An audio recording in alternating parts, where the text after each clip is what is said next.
1 in 3 to 1 in 4 patients have liver disease. तो अगर हम देखें जब इतना ज़्यादा बर्डन है तो लिवर फेलियर का बर्डन कितना होगा। और माना ये जाता है कि लगभग 2.5 से 5 लाख लोग हर साल लिवर डिजीज से मरते हैं। तो आइडियली तो इन सब का ट्रांसप्लांट के लिए सोचा जाना चाहिए। पर अगर हम स्टैटिस्टिकली देखें कि कई सारे लोग ऐसे होंगे जिनकी डिजीज़ बहुत एडवांस्ड होगी, या कैंसर बहुत एडवांस्ड होगा, या एज बहुत ज़्यादा होगी, या वो फिट नहीं होंगे, तो भी माना जाता है कि हिंदुस्तान में हमें 30,000 से 35,000 लिवर ट्रांसप्लांट करने चाहिए। पर हम एक्चुअली करते हैं 4,500 ट्रांसप्लांट। पर ये बहुत शरीफ शांत ऑर्गन है। ये तब तक अपनी तकलीफ नहीं बताता जब तक ये 2/3 या 3/4 खराब नहीं हो जाता। सपोज बार्बर शॉप पे जाते हैं तो जो ब्लेड है वो रीयूज ना हो, वो ध्यान रखें। अच्छा। जो सेक्सुअल इंटरकोर्स है वो सेफ प्रैक्टिसेस उसके यूज करें। कहीं भी कोई नीडल शेयरिंग ना हो। इन सब चीज़ों से इन्फेक्शंस पास ऑन हो सकते हैं। हेपेटाइटिस के तो इन्फेक्शंस। ये सब हम रेगुलरली मेंटेन करेंगे तो हम अपने लिवर को बचा के रख सकते हैं। और अगर किसी को हाई रिस्क है भी सही तो उसकी भी ओवरऑल डिजीज प्रोग्रेस स्लो हो जाएगी। जिन सब सिचुएशंस में जब एक लिवर उस स्टेज पे पहुंच जाता है कि अब इसके साथ लंबा सर्वाइवल पॉसिबल नहीं है, तो उस सिचुएशन में हम लिवर ट्रांसप्लांट एडवाइस करते हैं। इंडियन लॉ के हिसाब से या तो कोई अगर ब्रेन से डेड है तो उसकी फैमिली उस मरीज के सारे ऑर्गन्स डोनेट कर सकती है। दूसरा तरीका है एक रिश्तेदार अपने रिश्तेदार को अंगदान कर सकता है, जिसमें लिवर जो शरीर में एक ही है, हम पार्ट ऑफ द लिवर लेके एक पेशेंट में लगा सकते हैं।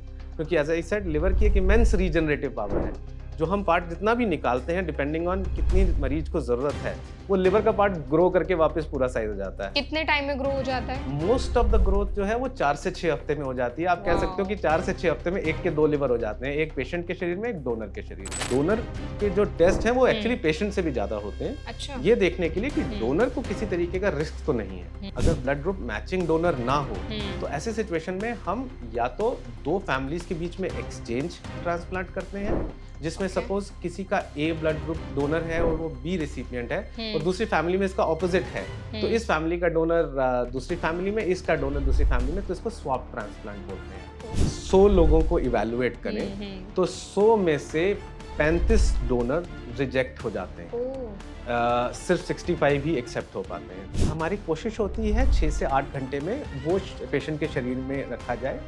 आजकल कुछ मशीन्स अवेलेबल हो गई हैं जिन मशीन्स पे 24-48 घंटे तक भी लिवर रखा जा सकता है। बट अगर हम लिविंग डोनर लिवर ट्रांसप्लांट की बात करें तो यूजुअली जो शरीर के बाहर का टाइम होता है वो 60 से 90 मिनट ही होता है, क्योंकि दोनों ओटी आपके हॉस्पिटल के अंदर ही हैं। आप एक जगह से लिवर लगा के दूसरी जगह लगा रहे हो तो वो 60 मिनट के अंदर अंदर हो जाता है। लगभग 8 से 12 घंटे लगते हैं एक ट्रांसप्लांट सर्जरी में। इतना टाइम? से कई बार पैदा ही एबनॉर्मल बाइल डक्ट्स के साथ होते हैं, जिसमें लिवर से जो पित्त आंत में जाना है वो रास्ता ही नहीं बना होता, जिसकी वजह से उनको जॉन्डिस होता है और जो सेटल नहीं हो रहा होता, और कई बार उनको बुखार आना, खुजली होना, ये सब शुरू हो जाता है। अर्ली स्टेज पे पता चले तो सर्जरी करके लिवर और आंत को आपस में जोड़ा जा सकता है, बट उसके बावजूद भी सारे बच्चों में वो सक्सेसफुल नहीं होता और अल्टीमेटली उनको लिवर ट्रांसप्लांट की जरूरत पड़ती है।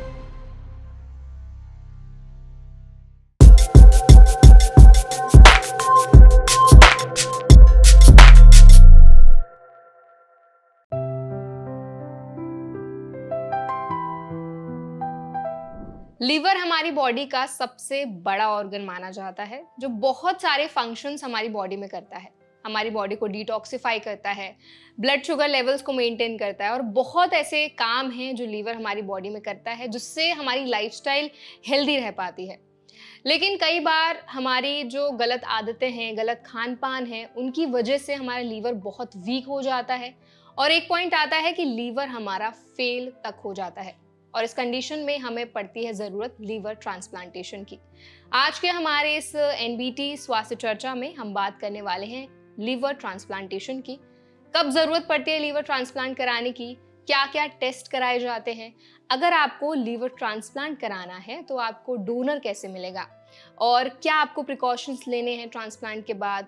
ट्रांसप्लांट आपका एक बार अगर आप करवा लेते हैं तो उसकी शेल्फ लाइफ कितनी होती है, कितने दिन तक चल सकता है, क्या इसके कोई साइड इफेक्ट्स होते भी हैं नहीं।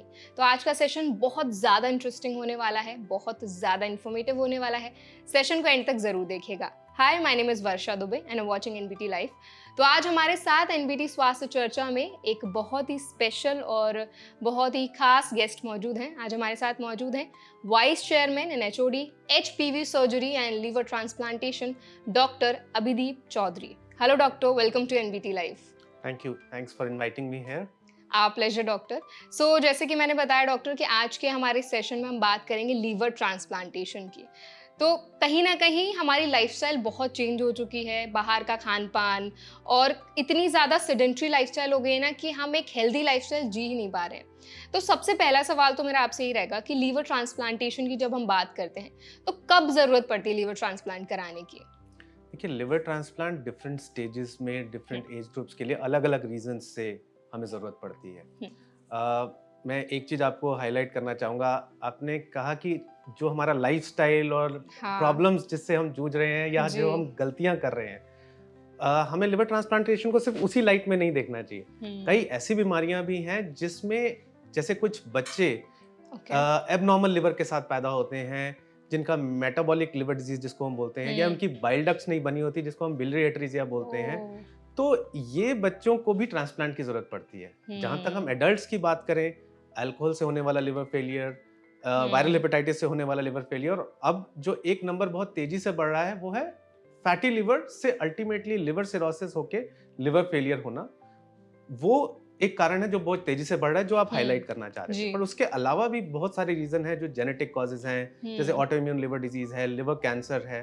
तो जिन सब सिचुएशंस में जब एक लिवर उस स्टेज पे पहुंच जाता है कि अब इसके साथ लंबा सर्वाइवल पॉसिबल नहीं है, तो उस सिचुएशन में हम लिवर ट्रांसप्लांट एडवाइस करते हैं। ओके, सो डॉक्टर क्या क्या ऐसे मेजर जो लीवर के प्रॉब्लम्स है, जैसे आपने मेंशन किया फैटी लीवर की वजह से भी लीवर ट्रांसप्लांटेशन की नीड पड़ सकती है, और कहीं जब जो लीवर है बहुत वीक हो जाता है तो सिरोसिस की कंडीशन भी होती है जिसकी वजह से ट्रांसप्लांटेशन की नीड होती है। तो कितना टाइम लग जाता है लीवर को पूरी तरह खराब होने में और जितनी भी लीवर की प्रॉब्लम्स है वहां तक पहुंचने पर, जब आपको लीवर ट्रांसप्लांट की जरूरत पड़ जाए? देखिए, अगर हम लिवर फेलियर की बात करें तो एक एंटिटी होती है जिसे हम कहते हैं एक्यूट लिवर फेलियर, एक होती है chronic liver failure. Acute liver failure जो लोग जिनका बिल्कुल नॉर्मल लिवर है, किसी कारण से एकदम से उनका लिवर काम करना बंद हो गया, जैसे हेपेटाइटिस ए या ई हुआ उनको, या एकदम से ऑटोइम्यून लिवर डिजीज का फ्लेयर हुआ, या कुछ बच्चों में विल्सन्स डिजीज की वजह से एकदम से उनका लिवर फेलियर होता है, वो जॉन्डिस होने लगता है, वो कोमा में जाने लगते हैं। ऐसी सिचुएशन में हमें इमरजेंसी लिवर ट्रांसप्लांट सोचना पड़ता है, अगर हमें लगता है कि ये मेडिसिन से लिवर नहीं रिकवर हो पाएगा। दूसरी सिचुएशन है क्रॉनिक लिवर डिजीज, जिसमें एक डिजीज हुआ and over a period of time धीरे धीरे लिवर खराब होता गया, जैसे अल्कोहल की वजह से या क्रॉनिक हेपेटाइटिस की वजह से।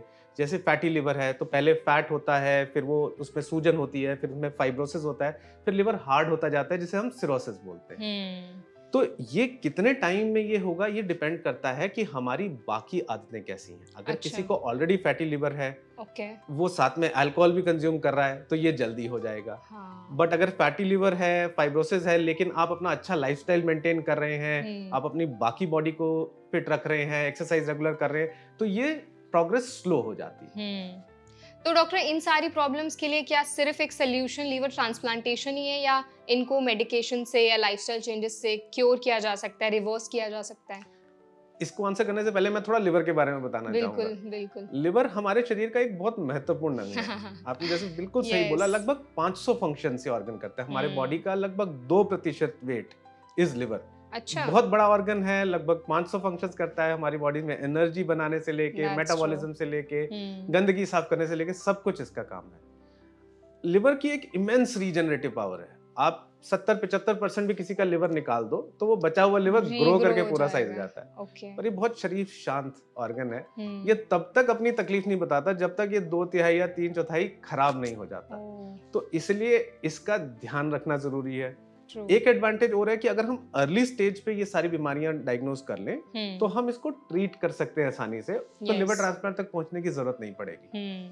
तो अगर किसी को high risk of liver disease है, जैसे अगर कोई डायबिटिक है, किसी को significant family history of liver disease है, या किसी के पेरेंट्स को, ग्रैंड पेरेंट्स को डायबिटीज, हाइपरटेंशन, हार्ट डिजीज है, तो इन लोगों को, या रेगुलरली कोई अल्कोहल लेता है, मोटापा बहुत ज्यादा है, तो इन लोगों को अपना रेगुलर लिवर चेक कराना चाहिए। क्योंकि अर्ली स्टेज पे अगर डायग्नोज हो गया तो ये इजीली ट्रीट हो सकता है और overall progress of disease slow हो सकती है। हाँ, अगर ये अर्ली स्टेज पे नहीं डायग्नोज हुआ, जब पता ही तब चला जब लिवर फेल हो गया है, तब एग्जैक्टली अनफॉर्चुनेटली एक ही ट्रीटमेंट रह जाता है, वो है लिवर ट्रांसप्लांट। ट्रांसप्लांटेशन। डॉक्टर, आपने कहा कि टेस्ट जो है वो बहुत रेगुलर कराते रहना चाहिए, तो रेगुलर का मतलब कितने टाइम बाद, कितने महीनों में, कितने साल में टेस्ट कराते रहना चाहिए? ये सब डिपेंड करता है कि हमारी सिवियरिटी अच्छा, कैसी है, हमारी प्रॉब्लम्स कैसी प्रॉब्लम्स हैं, कैसी उस हैं? हिसाब से।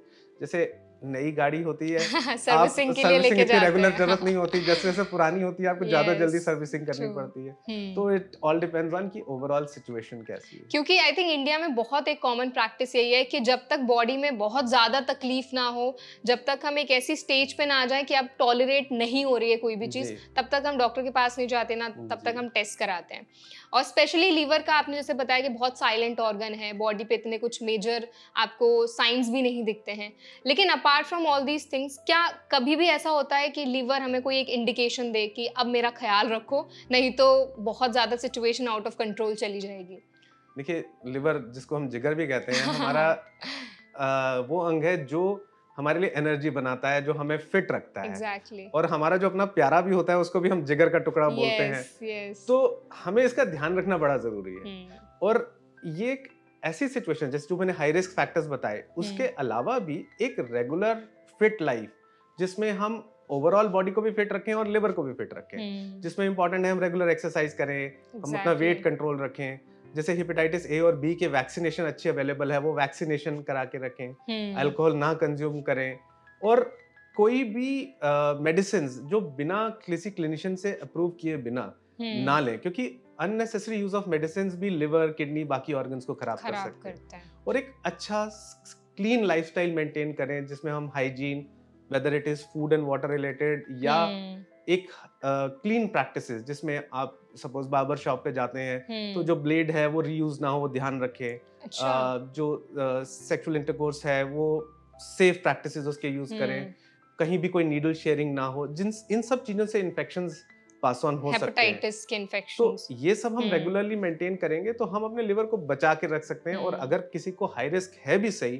तो उसकी भी ओवरऑल डिजीज प्रोग्रेस स्लो हो जाएगी। ओके, आप आई थिंक आपने बहुत अच्छे से एक्सप्लेन किया है कि क्या क्या रिस्क फैक्टर्स हो सकते हैं और कैसे आपको प्रिकॉशंस लेने ताकि आपका लिवर हेल्दी रहे।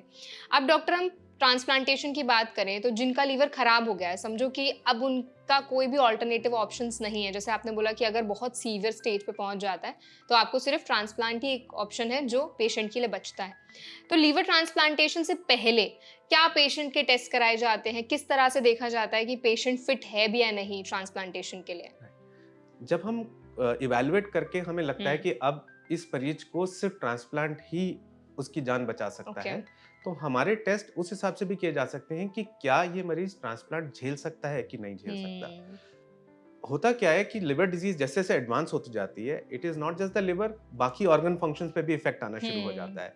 जैसे जैसे अलग अलग ऑर्गन फंक्शंस पे इफेक्ट आता है, उस हिसाब से डिजीज और डिजीज बॉडी को और कमजोर बना देती है। जैसे लिवर की वजह से किडनी पे इफेक्ट आता है तो हम उसे बोलते हैं हिपैटोरीनल सिंड्रोम, यानी लिवर की वजह से किडनी फेल होना। हार्ट पे आता है तो सिरोटिक कार्डियोमायोपैथी, लंग्स पे आता है तो हिपैटोपल्मोनरी सिंड्रोम। तो ये सारे जो सिंड्रोम डिफाइन भी किए हुए हैं कि लिवर की वजह से सेकेंडरली ये ऑर्गन्स खराब हो रहे हैं। उसमें ये देखा जाता है कि क्या पेशेंट टॉलरेट कर सकता है कि नहीं ट्रांसप्लांट, क्या वो ट्रांसप्लांट की जर्नी को समझ सकता है कि नहीं, क्या उसके पास एडिक्वेट फैमिली स्ट्रक्चर है to take care of this patient.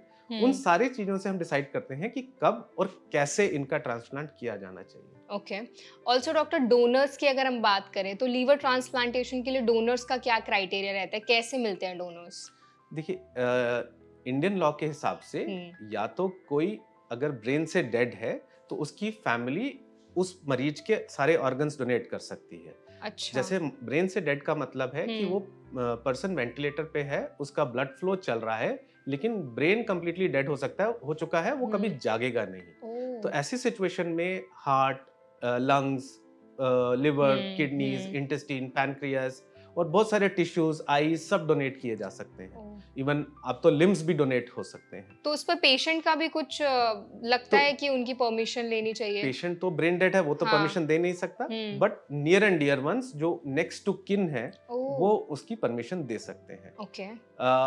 अगर हम वेस्टर्न वर्ल्ड में देखें, ये मोस्ट कॉमन डोनेशन का, ऑर्गन डोनेशन का तरीका है। ठीक है। दूसरा तरीका है, एक रिश्तेदार अपने रिश्तेदार को अंगदान कर सकता है, जिसमें लिवर जो शरीर में एक ही है, हम पार्ट ऑफ द लिवर लेके एक पेशेंट में लगा सकते हैं। क्योंकि एज आई सेड, लिवर की एक इमेंस रीजनरेटिव पावर है। जो हम पार्ट जितना भी निकालते हैं, डिपेंडिंग ऑन कितनी मरीज को जरूरत है, वो लिवर का पार्ट ग्रो करके वापस पूरा साइज हो जाता है। कितने टाइम में ग्रो हो जाता है? मोस्ट ऑफ द ग्रोथ जो है वो 4 से 6 हफ्ते में हो जाती है। आप कह सकते हो कि 4 से 6 हफ्ते में 1 के 2 लिवर हो जाते हैं, एक पेशेंट के शरीर में, एक डोनर के शरीर में। पर इसके लिए बहुत जरूरी है कि हम डोनर के जो टेस्ट हैं वो एक्चुअली पेशेंट से भी ज्यादा होते हैं। अच्छा। ये देखने के लिए कि डोनर को किसी तरीके का रिस्क तो नहीं है। उसमें हम देखते हैं कि लिवर की क्वालिटी कैसी है, लिवर फैटी तो नहीं है, लिवर का साइज कैसा है, क्या हम उस लिवर को बीच में से डिवाइड कर सकते हैं कि नहीं कर सकते हैं, और उसके अलावा और कोई ऐसी डिजीज तो नहीं है जिसकी वजह से इस पर्सन को कोई रिस्क हो सकता हो। अगर वो कोई ऐसी चीज हमें नहीं मिलती है तो ही हम डोनर को एक्सेप्ट करते हैं फॉर द डोनेशन। और उसके बाद हर केस स्टेट की ऑथराइजेशन कमेटी अप्रूव करती है, क्योंकि हमारे जो कानून है उस हिसाब से आप लव एंड अफेक्शन जिसके साथ है उसी को ही अंगदान कर सकते हैं, जो कि एक रिश्तेदार को अंगदान कर सकता है। तो डॉक्टर, कुछ ब्लड टेस्ट वगैरह भी होता है, वो चेक किया जाता है? जी। तो ब्लड के टेस्ट किए जाते हैं, वही देखने के लिए कि कोई और बीमारी तो नहीं है डोनर को, और ब्लड ग्रुप मैच किया जाता है। अगर किसी सिचुएशन में अगर ब्लड ग्रुप मैचिंग डोनर ना हो, तो ऐसे सिचुएशन में हम या तो 2 फैमिलीज के बीच में एक्सचेंज ट्रांसप्लांट करते हैं, जिसमें सपोज किसी का ए ब्लड ग्रुप डोनर है और वो बी रिसिपिएंट है, और दूसरी फैमिली में इसका ऑपोजिट है, तो इस फैमिली का डोनर दूसरी फैमिली में, इसका डोनर दूसरी फैमिली में, तो इसको स्वैप ट्रांसप्लांट बोलते हैं। अगर ये फिजिबल नहीं होता तो हम एबीओ इनकम्पैटिबल करते हैं, जिसे ब्लड ग्रुप मिसमैच ट्रांसप्लांट बोला जाता है। अच्छा। इसमें पेशेंट के शरीर से हम पहले एंटीबॉडीज को रिमूव कर देते हैं, ताकि ये जो नया लिवर लगा रहे हैं वो इस बॉडी में एक्सेप्ट हो सके और रिजेक्ट ना हो। तो रिजेक्शन का भी चांसेस रहते हैं बॉडी में? बिल्कुल चांसेस रहते हैं, क्योंकि कोई भी शरीर में कोई भी फॉरेन बॉडी आएगी तो बॉडी की एक टेंडेंसी होती है उसे रिजेक्ट करने की। इन्फेक्शन आएगा उसको क्लियर करेगा, ऑर्गन आएगा तो उसको भी। तो ऐसे में हम क्या करते हैं कि एंटी रिजेक्शन मेडिसिन देते हैं इन पेशेंट्स को, जो इनको लाइफ लॉन्ग लेनी होती हैं, जो कि इस ऑर्गन की रिजेक्शन को बचा के रखते हैं।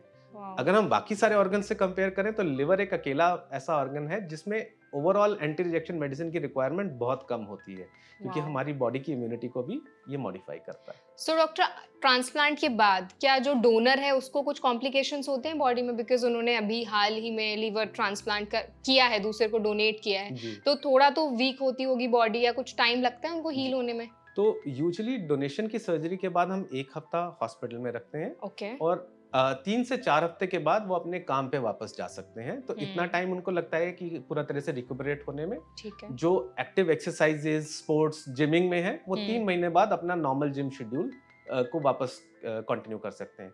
हमारे कई सारे डोनर्स ऐसे हैं जो स्पोर्ट्स में हैं, जो अपना वापस एक्टिव स्पोर्ट्स में अपने आप रेगुलरली इन्वॉल्व हैं, फुटबॉल में, वॉलीबॉल में, जिमिंग में, so they are all doing that. Even जो फीमेल्स ऑर्गन डोनेट करती हैं वो 6 to 9 मंथ्स के बाद अपनी प्रेगनेंसी भी प्लान कर सकते हैं। तो बेसिकली कहने का मतलब ये है कि एक नॉर्मल लाइफ में वापस हो जाते हैं।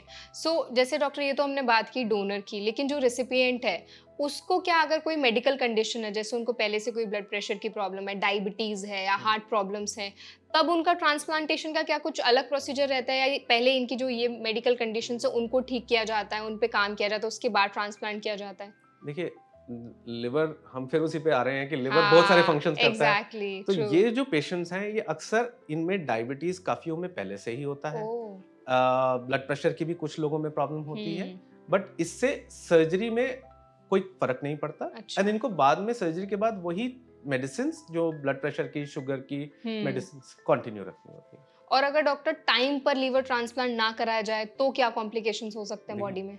जितना अगर हमें शरीर जितना कमजोर होता जाएगा उतना रिकवरी में टाइम ज्यादा लगेगा। जितना हम, अगर हमारा घर हिल टॉप पे है, हम नीचे जितना आएंगे वापस जाने में हमें उतना टाइम लगेगा। तो अगर हम बहुत ज्यादा सिक सिचुएशन में कराएंगे उतना रिकवरी टाइम ज्यादा होगा। अगर कोई पेशेंट सपोज वॉक इन आके अपना ट्रांसप्लांट कराता है, एक दिन पहले एडमिट हुआ, अगले दिन सर्जरी हुई, वर्सेस एक पेशेंट जो व्हील चेयर पे आ रहा है, वर्सेस एक पेशेंट जो स्ट्रेचर पे या वेंटिलेटर पे आ रहा है, ऑब्वियसली उनकी रिकवरी उस हिसाब से टाइम ज़्यादा ज़्यादा होता लगता है, हम्म उनको ओवरऑल नॉर्मल लाइफ में आने में टाइम ज़्यादा लगता है, उनके हम्म कॉम्प्लिकेशंस रिस्क ज़्यादा होते हैं। ओके तो टाइमली कराना बहुत ज़रूरी है hmm to get the best possible result. Okay doctor, आप जब ट्रांसप्लांटेशन की बात कर रहे थे तो आपने बोला था कि जो डोनर्स होते हैं पहले उनका हम लीवर बहुत अच्छे से चेक करते हैं कि कोई प्रॉब्लम तो नहीं है, लेकिन अगर हम आज के टाइम की बात करें तो हर तीसरे व्यक्ति में अगर आप देखेंगे तो फैटी लीवर और बहुत सारी लीवर की प्रॉब्लम्स देखने को जी। मिलती हैं। तो आपके पास जो पेशेंट्स आते हैं वो क्या मोस्टली पेशेंट्स का लीवर हेल्दी रहता है या कुछ ना कुछ कॉम्प्लिकेशंस होते हैं? नहीं नहीं, बिल्कुल अच्छा सवाल। हम अगर 100 लोगों को इवेलुएट करें तो 100 में से 35 डोनर रिजेक्ट हो जाते हैं। ओह सिर्फ 65 ही एक्सेप्ट हो पाते हैं। तो हम लगभग, अगर मैं पिछले साल का हमारा डेटा बताएं, तो हमने 363 डोनर्स इवेलुएट किए, जिसमें ओह। से 235 हमने फाइनली यूज किए। मल्टीपल रीजंस, एक मोस्ट कॉमन रीजन तो significant fat, but That's evaluation में कई बार हमें लिवर का साइज मिसमैच मिलता है, या कोई और ऐसी प्रॉब्लम निकल के आती है, जैसे पता ही नहीं था डायबिटीज थी, जब टेस्ट किया तो पता चला।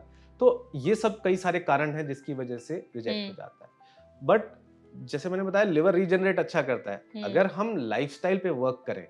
और अब हमने एक रूटीन पैटर्न बना लिया है पेशेंट में भी और डोनर में भी, प्री हैबिलिटेशन प्रोग्राम। ओके तो आप पहले ही अगर ऑप्टिमाइज कर सको सारे डोनर्स को, रेसिपिएंट्स को, तो रिजल्ट अपने आप अच्छा हो जाएगा। अगर वाह। एक पर्सन रेगुलर एक्सरसाइज करने लगे और उसके बाद वो अपनी सर्जरी कराए, तो उसकी रिकवरी बहुत अच्छी है। एक वाह। रेगुलर योगा करने लगे, योगा को लेके तो अब जीआई सर्जरी में भी डेटा है कि जो हम्म लोग रेगुलर योगा करते हैं और अपनी सर्जरी कराते हैं, उनकी रिकवरी फास्टर है, और उनके जो इन्फ्लेमेटरी मार्कर्स जो ब्लड में होते हैं वो कंपैरेटिवली कम होते हैं।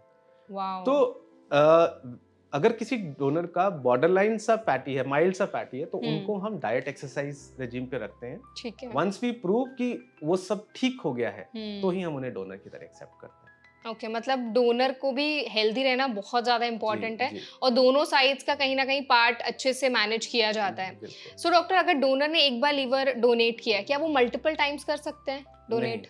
नहीं कर सकते? मल्टीपल टाइम्स नहीं कर सकते, क्योंकि Okay. लिवर के अंदर जो ब्लड वेसल्स हैं वो एक राइट की तरफ, लेफ्ट की तरफ और फिर आगे डिवाइड होती हैं। अच्छा। तो जो हम पार्ट निकाल लेते हैं उस साइड की ब्लड वेसल्स निकल जाती हैं, ओह। बचा हुआ लिवर वापस ग्रो करके पूरा साइज हो जाता है। हम्म डेफिशिएंसी लिवर वाइज कुछ नहीं रह जाती, हम्म। बट वो जो न्यूअर ब्लड वेसल्स क्रिएट होती हैं उस पे लिवर डिवाइड नहीं किया जा सकता। और जो या तो प्लीज एक ही बार वो डोनेट कर सकता है अच्छा। As life donor. ओके।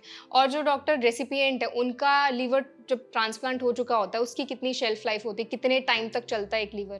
तो लिवर लाइफ टाइम चलता है। अच्छा।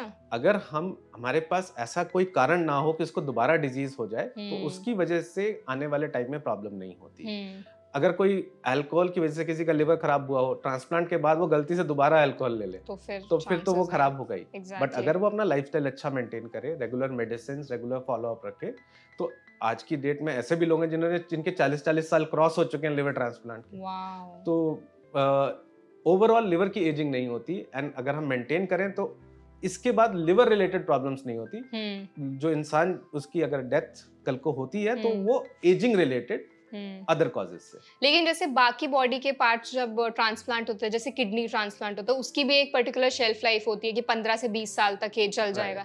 लेकिन आपने जैसे अभी मेंशन किया कि लिवर की कोई एज नहीं होती है। I think this is something which is very important for our audience also, क्योंकि ये पॉइंट बहुत इंपॉर्टेंट है हाईलाइट करना कि अगर आप अपने लिवर को हेल्दी रखते हैं, आपने एक बार करवा लिया ट्रांसप्लांट, उसके बाद बहुत चांसेस कम हो जाते हैं। बस आपको लाइफस्टाइल अपनी हेल्दी रखनी है।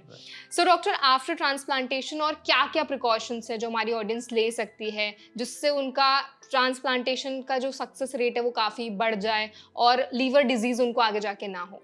देखो, मोस्टली जो प्रिकॉशंस हैं वो वही हैं जो सबको लेने चाहिए। लाइफस्टाइल, हाइजीन, एंड तीसरा जो उनके लिए इम्पोर्टेंट है वो है अपनी जो मेडिकेशंस जो हैं एंटी रिजेक्शन, वो कंटिन्यूअसली लें। अच्छा। और एक रेगुलर फॉलो अप में रहें। वो ये नहीं सोच सकते कि हम चेकअप ना कराएं या मेडिसिन ऊपर नीचे करें। ये दो चीजें, जैसे अगर कोई डायबिटिक है, वो अपनी मेडिसिन टाइमली नहीं ले, वो अपना रेगुलर चेकअप नहीं कराए, तो डायबिटीज रिलेटेड प्रॉब्लम्स आ सकती हैं। तो ट्रांसप्लांट पेशेंट्स को इस चीज का ध्यान देना है। बाकी जो चीजें हैं वो नॉर्मल लाइफ की तरह, एक हेल्दी लाइफस्टाइल एंड हाइजीन, साफ खाना, साफ पानी, अगर कोई इन्फेक्शंस अगर हैं तो मास्क यूज करें, जो कोविड ने हम सबको सिखा दिया। एग्जैक्टली। डॉक्टर, जो एंटी रिजेक्शन मेडिसिन की आप बात करें, वो कितने टाइम तक चलती है वो पेशेंट की? लाइफ लॉन्ग चलती हैं, अच्छा। पर उसकी डोज रिक्वायरमेंट विद टाइम कम होती चली जाती है। ओके। और बहुत ही मिनिमल डोज पे 1 साल के बाद काफी कम डोज रह जाती है, तो उसमें कोई ऐसी मेजर कोई प्रॉब्लम नहीं होती है। ओके। सो अगर हम और कुछ चीज़ों की बात करें, जैसे कुछ प्रॉब्लम्स बॉडी में होती हैं, कई बार ऐसी बीमारियां हो जाती हैं जो बहुत अनप्रिडिक्टेबल होती हैं, तो जो जिन लोगों का लीवर ट्रांसप्लांट हुआ होता है, उनको क्या ज़्यादा डिजीज़ का, बीमारियों का रिस्क रहता है, या उनका लीवर एक पॉइंट पे हेल्दी तो हो जाता है? जैसे आपने कहा कि आप अगर लाइफस्टाइल अपनी हेल्दी रखते हैं तो कहीं ना कहीं रिजेक्शन कम हो जाता है और आप एक हेल्दी लाइफस्टाइल जी सकते हैं, बट स्टिल क्या उनको ज़्यादा रिस्क रहता है बीमारियों का? अगर हम जनरल पॉपुलेशन से कंपेयर करें, थोड़ा सा ज्यादा रिस्क रहता है, इसीलिए मैं हाईलाइट कर रहा हूँ एक रेगुलर फॉलोअप के लिए, क्योंकि ये जो इम्यूनोसप्रेसिव मेडिसिन हैं, थोड़े उसके साइड इफेक्ट्स होने का चांस होता है, एंड क्योंकि ये एक मेजर लिवर डिजीज के दौर से गुजर चुके हैं, इनको डायबिटीज, ब्लड प्रेशर के चांसेस ज्यादा हैं, और उस दौरान कई बार अंगों पे डैमेज बड़ा सिग्निफिकेंट हो चुका होता है, तो उसके आफ्टर इफेक्ट्स आने का चांस रहता है। तो इसीलिए एक जनरल पॉपुलेशन से, एक not because of transplant but because of their liver disease, एक जनरल पॉपुलेशन से थोड़ा सा रिस्क ज्यादा बना रहता है। ओके डॉक्टर, शुरुआत में ना आपने मेंशन किया था कि इट्स नॉट जस्ट कि लाइफस्टाइल की वजह से ही लीवर ट्रांसप्लांट की जरूरत पड़ती है, बहुत सारे रिस्क फैक्टर्स है, बच्चों में भी इनफैक्ट लीवर ट्रांसप्लांट की जरूरत पड़ती है। तो बच्चों में जब लीवर ट्रांसप्लांट होता है तो अडल्ट का लीवर बच्चों में ट्रांसप्लांट किया जा सकता है? बिल्कुल किया जा सकता है। Actually as per Indian law हम 18 से कम एज का लाइव डोनर ट्रांसप्लांट में ऑर्गन डोनर नहीं ले सकते हैं। अच्छा। बट हाँ, ब्रेन डेड डोनेशन में हम किसी भी एज का पर्सन का लिवर ले सकते हैं, इवन बच्चे का भी? बच्चे का भी।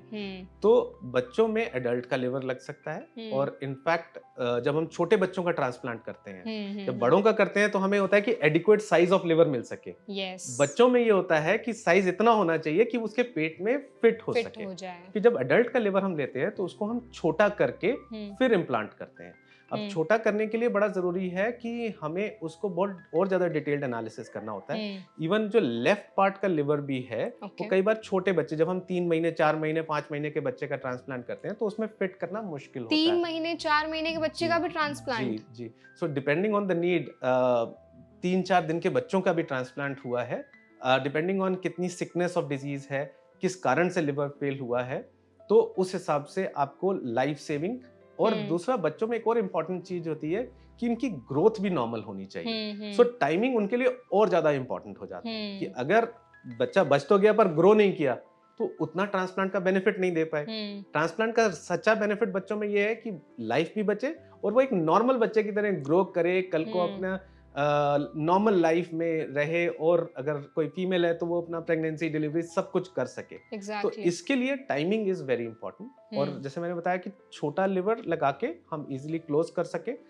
ब्लड वेसल्स बहुत छोटी छोटी होती हैं, कई बार ब्लड एडिक्वेट नहीं जा रहा होता, तो वो सब चीजें हम टेक्निकली मॉडिफाई करके मेक श्योर करते हैं कि we achieve the best possible result. So doctor, जैसे अभी आपने मेंशन किया कि बच्चों में भी लीवर ट्रांसप्लांट की जरूरत पड़ती है, तो बच्चों में ऐसी क्या बीमारियां होती हैं, ऐसे क्या कॉम्प्लिकेशंस हो जाते हैं कि लीवर ट्रांसप्लांट की नीड पड़ती है?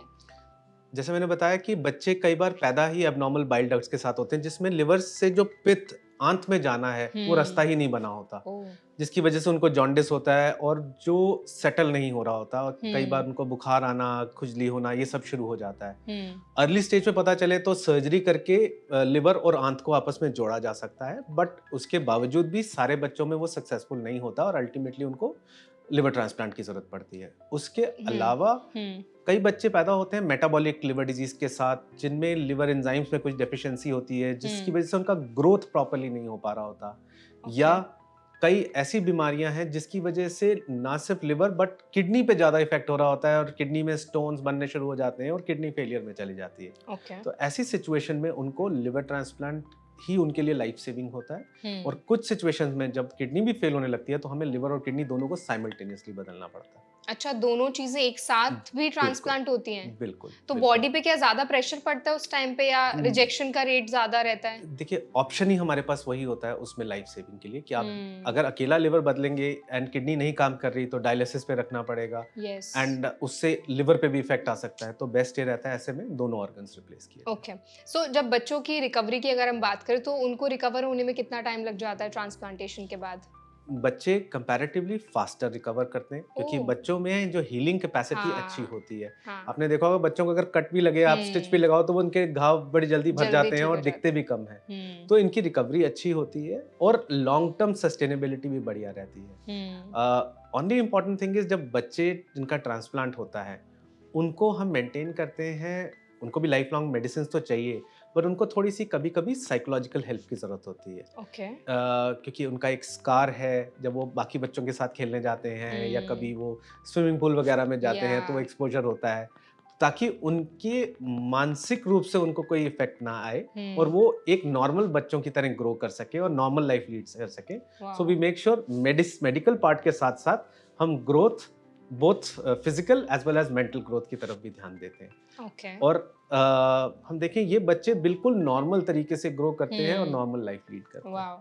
सो डॉक्टर जैसे अगर हम ट्रांसप्लांटेशन को और समझें, तो जब डोनर होता है और रेसिपिएंट है, तो क्या दोनों की सर्जरी एक साथ की जाती है या पहले डोनर से लिवर लिया जाता है एंड देन ट्रांसप्लांट किया जाता है? अगर हम लिविंग डोनर लिवर ट्रांसप्लांट की बात हुँ, करें जिसमें हम एक पार्ट लिवर का लेके ट्रांसप्लांट कर रहे हैं, यस। ऐसे में दोनों की सर्जरी साथ में शुरू होती है हुँ, क्योंकि हमें पेशेंट का जो बीमार लिवर है वो हटाना है और उसी जगह पे नया लिवर लगाना है। ओह! और तब तक हम डोनर के लिवर को स्प्लिट करते हैं ताकि वो हुँ, पार्ट हम निकाल सकें हुँ, और फिर तब तक रिसिपिएंट का ओटी में वो ब्लड वेसल्स रेडी की जाती हैं जहाँ पे ये लिवर को जोड़ा जाता है। हुँ, तो ये दोनों साइमल्टेनियस होता है, लेकिन अगर कोई लिवर ब्रेन डेड डोनर से आना है तो उसमें हमें टाइमिंग एडजस्ट किया जाता है कि वेदर वो डोनर सेम हॉस्पिटल में है, दूसरे हुँ, हॉस्पिटल में है, ओके। जब वो लेके आना है तो वो टाइमिंग कोऑर्डिनेट करना होता है ताकि हम कम से कम टाइम के लिए लिवर को शरीर से बाहर रखें और उसको जल्दी से जल्दी इम्प्लांट कर सकें हुँ, ताकि जो जब वो बाहर है उस टाइम में कोई इश्कीमिक इंजरी हम जिसको बोलते हैं हुँ, कि जो ठंडे पे 4 डिग्री पे जब हम मेंटेन कर रहे होते हैं, यस। अगर बहुत लंबा मेंटेन करें तो उसमें कुछ चेंजेस आने शुरू हो जाते हैं। सो डॉक्टर बॉडी के बाहर जब लीवर आ जाता है, तो कितने टाइम तक उसको रख सकते हैं बाहर, आइडियल रहता है? हमारी कोशिश होती है 6 से 8 घंटे में वो पेशेंट के शरीर में ओके। रखा जाए। हुँ, आजकल कुछ मशीन्स अवेलेबल हो गई हैं जिन मशीन्स पे 24-48 घंटे तक भी लिवर रखा जा सकता है। हुँ, बट अगर हम लिविंग डोनर लिवर ट्रांसप्लांट की बात करें तो यूजुअली जो शरीर के बाहर का टाइम होता है वो 60 से 90 मिनट ही होता है क्योंकि दोनों ओटी आपके हॉस्पिटल के अंदर ही हैं। आप एक जगह से यस। लिवर लगा के दूसरी जगह लगा हुँ। रहे हो तो वो 60 मिनट के अंदर अंदर हो जाता है। और डॉक्टर लीवर ट्रांसप्लांटेशन की जो सर्जरी है वो कितने टाइम तक चलती है? क्योंकि जितना आपने बताया कि काफ़ी कॉम्प्लेक्स सर्जरी होती है, हम्म। बहुत प्रिसिजन के साथ की जाती है, तो कितना टाइम लगता है सर्जरी में? लगभग 8 से 12 घंटे लगते हैं एक अच्छा, ट्रांसप्लांट सर्जरी में। इतना टाइम? तो जी, तब तक पेशेंट बिल्कुल बिल्कुल, बिल्कुल बिल्कुल, अनकॉन्शियस रहता है? बिल्कुल। डोनर सर्जरी में 6 से 8 घंटे लगते हैं और रिसिपिएंट सर्जरी में 8 से 12 घंटे। ओके। एंड इसकी अगर हम कॉस्ट की बात आजकल तो एक्चुअली कॉस्ट से पहले हम थोड़ा बात करते हैं रोबोटिक सर्जरी। तो जी, आजकल तो बहुत ज़्यादा रोबोटिक सर्जरी का भी कल्चर जी, है जी। एंड मेडिकल साइंस ने बहुत ज़्यादा एडवांसमेंट कर लिया है। तो लीवर ट्रांसप्लांटेशन में भी रोबोटिक सर्जरीज का इस्तेमाल जी, किया जाता है? बहुत अच्छा सवाल पूछा।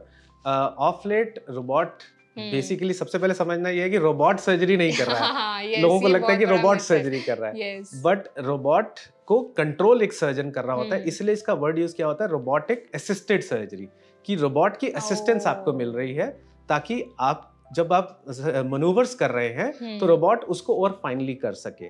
तो वाह! हम डोनर्स में रोबोट यूज करते हैं जिसका हुँ। फायदा क्या होता है कि नॉर्मल जब डोनर सर्जरी होती है तो ऊपर कट होता है, ठीक जब है। रोबोट से करते हैं तो जैसे एक सिजेरियन का कट होता है वैसे नीचे कट करके हम लिवर निकालते हैं। तो उससे क्या होता है कि पेन कम होती है, जल्दी डोनर उठ के चलने फिरने लगते हैं हुँ। एंड वो स्कार बाद में दिखता नहीं है। ओके। और अगर कोई फीमेल जिसका पहले सिजेरियन हुआ हो वो अगर हुँ। लिवर डोनेट करते हैं तो हम वही इंसिजन यूज करते हैं तो उनका कोई नया स्कार भी नहीं होता वही सेम सिजेरियन स्कार से ही हम लिवर निकाल सकते हैं। वाओ। सो डॉक्टर, ये जो डिसीजन रहता है कि रोबोटिक सर्जरी, तो वो जी। पेशेंट का रहता है या डॉक्टर के साइड से पूरा कॉल रहता है कि रोबोटिक सर्जरी जी। करनी है? देखिए, हमें देखना होता है कि वो लिवर का साइज कैसा है, लिवर की ब्लड वेसल्स, जब हम लिवर को स्प्लिट करेंगे तो वो रोबोट से उतना कंफर्टेबली हो सकता है कि अच्छा, नहीं। ओके। और जैसे जैसे ये एडवांस होता चला जा रहा है और नए इंस्ट्रूमेंटेशंस आते जा रहे हैं, ये कंपैरेटिवली और ईजियर होता जा रहा है। Okay, perfect. हमने बहुत अच्छे से डॉक्टर लीवर ट्रांसप्लांटेशन को समझा है, उसके हर एक एस्पेक्ट पे हमने बात की है। अब सबसे इम्पोर्टेंट क्वेश्चन और जो सबसे ज़्यादा पूछा जाने वाला सवाल है वो यही होता है कि इसमें खर्चा कितना आता है?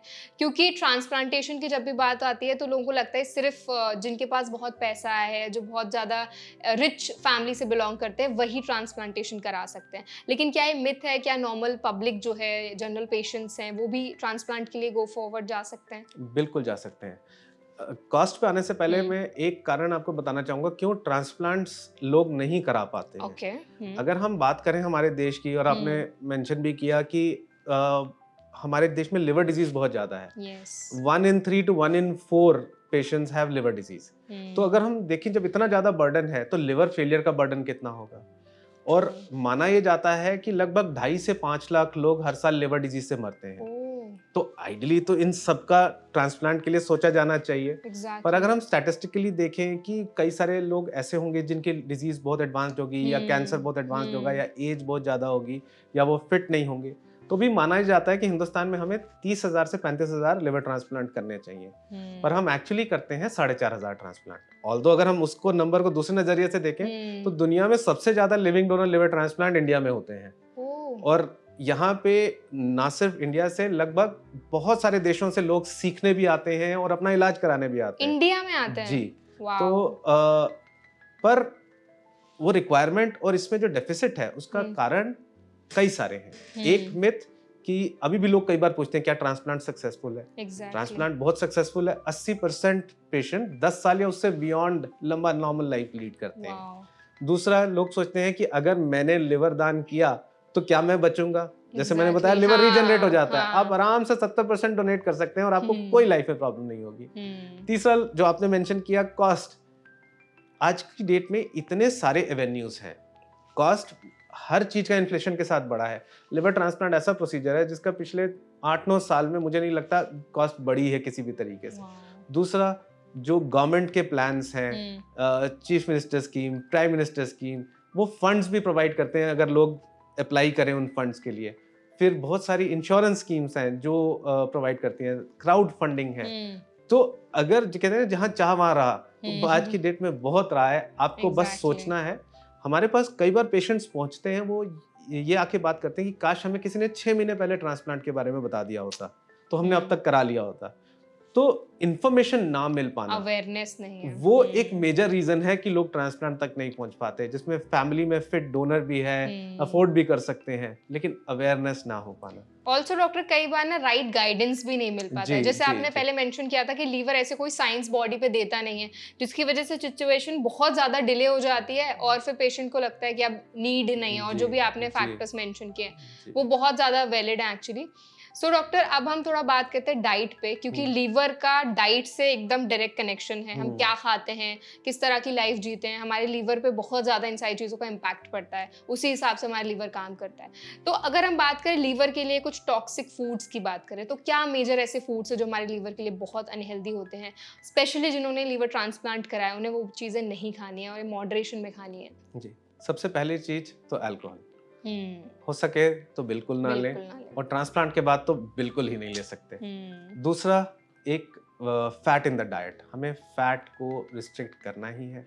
तीसरा, sugars in any form is not good for our body. तो हमें कहीं भी किसी भी तरीके से जैसे भी हो सके शुगर्स अवॉइड करनी है। अगर कुछ मीठा लेना ही है तो आप फ्रूट्स ले सकते हैं, एक लिमिटेड अमाउंट में, वेरियस वैरायटी ऑफ फ्रूट्स। हम अपनी प्लेट को जितना कलरफुल बना के खाएंगे, कलरफुल वेजिटेबल्स, फ्रूट्स, हम कोशिश करें 50 to 60% हम फूड बिल्कुल रॉ और वेजिटेबल्स रॉ फॉर्म में खाएंगे तो हम अपने आप को फिट रख सकते हैं। सिमिलरली, अगर हम रेगुलर एक्सरसाइज करेंगे तो हम अपना लिवर फिट रख सकते हैं। वेट कंट्रोल करें तो लिवर फिट रह सकते हैं। आप घी, बटर सब ले सकते हैं, लेकिन अगर आप उसे बर्न प्रॉपर्ली करें। तो अगर हम बैड फूड्स की बात करें तो बैड फूड्स तो बहुत कम है। एक लिमिटेड अमाउंट में, मॉडरेशन में हम सब खा सकते हैं, बट उसे प्रॉपर्ली बर्न कर सके तो। ओके। ऑल्सो डॉक्टर, अगर हम कुछ ऐसी चीज़ों की बात करें, जैसे आपने बोला कि अगर आपको शुगर लेना है तो आप फ्रूट्स खाएं, नेचुरल जो स्वीटनर्स है उनका इस्तेमाल करें, तो कुछ ऐसे अच्छे ऐसे फ्रूट्स हैं या वेजिटेबल्स हैं जो लीवर हेल्थ को प्रमोट करते हैं, स्पेशली सिर्फ लीवर को उसको ज़्यादा हेल्दी करते हो या उसके लिए काफ़ी हेल्पफुल रहते हो?